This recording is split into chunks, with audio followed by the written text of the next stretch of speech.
In this video, I'm going to show you how to save a dying colony. Now, you are going to need to have at least one somewhat thriving colony. And let's say you have a second queen with just a handful of bees, but you really would like to salvage them for whatever reason. This is a way that you could do it. So you're going to take your stronger hive and you're going to put it on the bottom. And that hive doesn't necessarily need to be super strong, but it does kind of need to be thriving. And then you're going to take a queen excluder. You're going to stick the queen excluder right on top of the hive. And then you're going to take a sheet of window screen or some type of screen that the bees can't pass, and you're going to lay that right on top of the window screen, or right on top of the queen excluder. Then you're going to want to put your weak colony in a box up here. Now you need to give them an exit of some sort, and you may want to put a queen excluder over that entrance that you give to these bees. And I would probably recommend on the bottom one, the bottom colony, you put a queen excluder so that queen can't leave.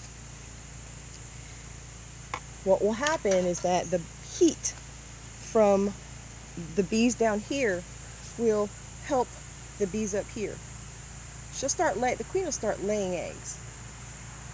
About a week later, you come back, you remove the window screen, whatever screen it was that you used. You remove it, and now the bees can pass through the excluder however they want. And they will. You'll see nurse bees will migrate up, and all of a sudden this hive will have a lot more bees helping it. Far more bees than it had before. From time to time, you may notice that the foragers tend to use one entrance over the other. So, rotate these colonies to kind of balance your buildup. Now, I do have an example here of a hive that was a half a frame of bees. This has got 3 queens. So I got queen 1, queen 2, queen 3. It was half a medium of bees.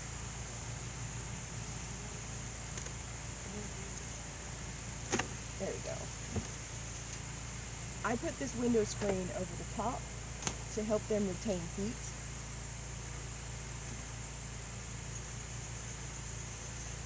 They've heavily propolised it.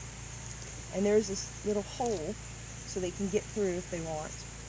But the entrance for them is right here.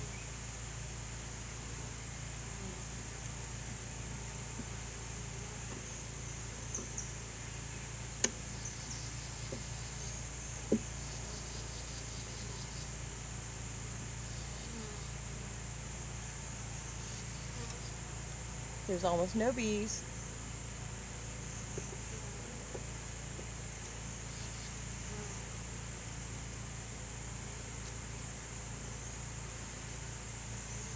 But there is a queen.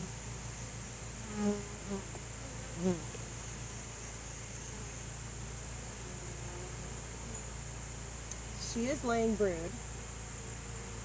They do have food. But they're a little weaker. What I could do is I could give her brood to draw out the nurse bees. I can feed them. But I'll be honest with you, I didn't put any food in there, and somehow they're making it. And it's been, about a week or 2. These ones aren't drawing up as fast as we'd like. So we may put this hive right here. And I'll just lay that window screen back down again. And then what I'll do is, wait about a week for an introduction between this hive and this hive. And then I'll lay that hive, or put this one, or come back in a week and remove it. So basically it's this hive, and this hive. Because this hive has all the bees in it, most of them. This one is building up too. It's getting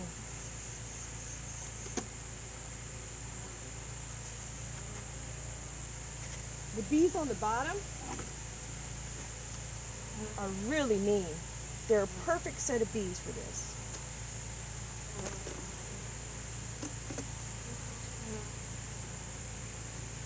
So I've got about this many bees right here, frames of bees that are there.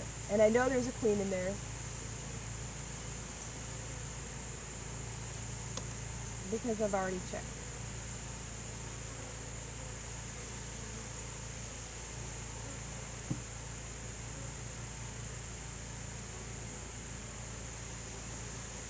I'm not going to pull it out for this video. Trust me, there's a queen in there. So these two colonies are in rebuild, and it will take them some time to rebuild. You better believe it.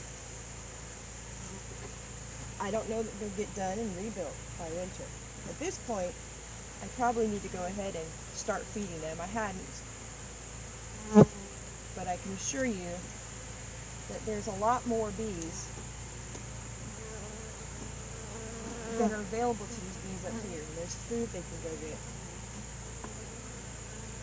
You can put larvae up here and things to draw the bees up if you want to, once they're introduced. And this hive has no window screens in between it because I have already done that. So that's how you can save a hive. Again, it does take a lot of effort to do that, and there's no guarantees. But you got to stay on top of it, watching it, because the hive will build up pretty fast once they start, get running. If the queen's not very, very good, that's fine.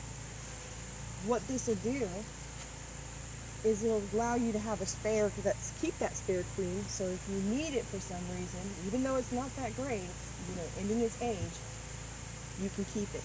Because, a friend might say, hey, I need a queen. And you've got that old queen that you can use. So, that's my explanation for how to save a hive. And also, I guess I should have said in the beginning, you want to treat for varroa. You definitely want to treat for varroa. That's probably the most important thing. Get rid of any pests, make sure there's not any wax moths, small hive beetles. Get all that out, and get your mean bees on the bottom. That's the perfect place for them. If nothing else, it'll limit you from getting in there and poking around. You can put feed up top. It will draw the bees from the bottom to come up, but the queens will be fine. They just need to get laying to attract the bees from below to come up. Good luck. Let me know how it turns out for you.